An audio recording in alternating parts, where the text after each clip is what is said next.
নমস্কার বন্ধুরা, আবার ফিরে এলাম একটা নতুন রেসিপি নিয়ে। এটা হচ্ছে শঙ্কর মাছ। তো আমরা শঙ্কর মাছটা কিভাবে রান্না করি সেটাই দেখাবো আজকে। শঙ্কর মাছটাকে আগে ভালো করে ধুয়ে বেছে নেব, তারপরে ফিরে আসছি।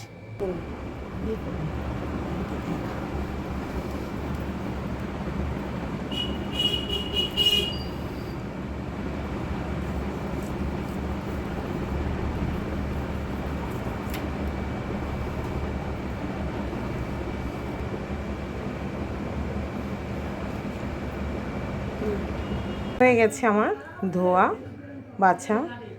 এবারে নুন হলুদ দেবো, দিয়ে দিচ্ছি হলুদ, দেব নুন,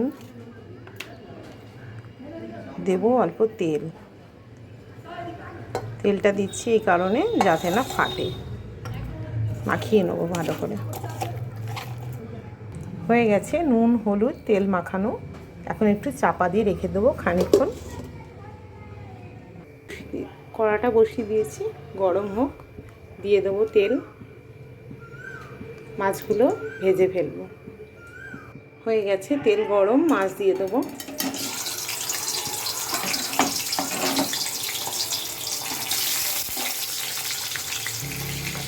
মাছগুলো ভাজা হতে হতে আমি আরও এইদিকে পেঁয়াজ আদা রসুন সব কেটে ফেলি। ঠিক আছে আমার কাটা।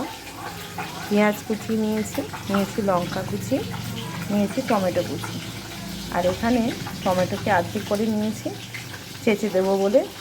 আদা নিয়েছি চাচবো, পেঁয়াজ রসুন এগুলো সব চেঁচে ফেলবো। হয়ে গেছে আমার মাছগুলো ভাজা। মাছ ভাজা তেলটার মধ্যেই আমি ছোট্ট করে একটা তেজপাতা দিয়ে দিলাম। তারপর দেব শুকনো লঙ্কা, তারপর দারচিনি, লং, এলাচ, একটু জিরে। এবার পেঁয়াজ কুচিটা দিয়ে দেবো। পেঁয়াজটা হালকা ভাজা হয়ে গেছে, দিয়ে দেবো লঙ্কা কুচি।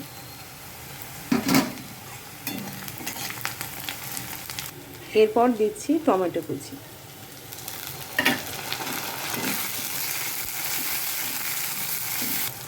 পেঁয়াজটা ভাজা ভাজা হয়ে এসেছে। এবারে দেব পেস্ট করা মশলাগুলো, টমেটো, পেঁয়াজ, রসুন, আদা।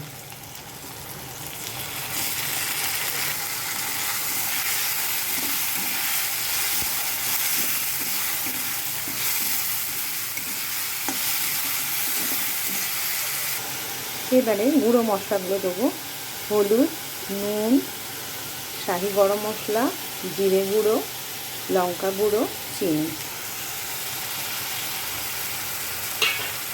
দিয়ে ভালো করে সাঁতলাবো।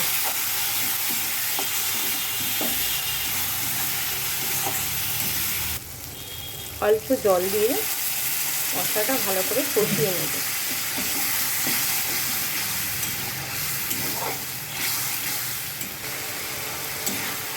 মশলা থেকে তেল ছেড়ে গেছে, কষানো হয়ে গেছে। এবারে আমি একটু জল দিয়ে মাছগুলো ঢেলে দেবো। জলটা দিয়ে দিয়েছি, একটু ফুটুক, তারপরে মাছগুলো ঢালবো। ঢেলে দিচ্ছি মাছগুলো।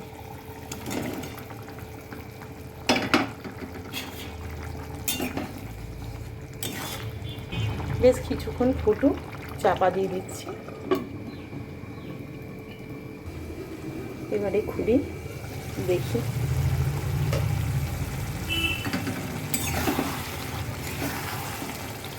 একদম রেডি। এবারে নামিয়ে ফেলবো। নামিয়ে ফেললাম। হয়ে গেছে আমার শঙ্কর মাছ রান্না।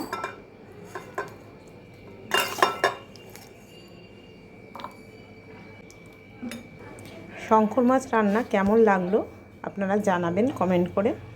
আবার দেখা হবে পরের ভিডিওতে। টাটা।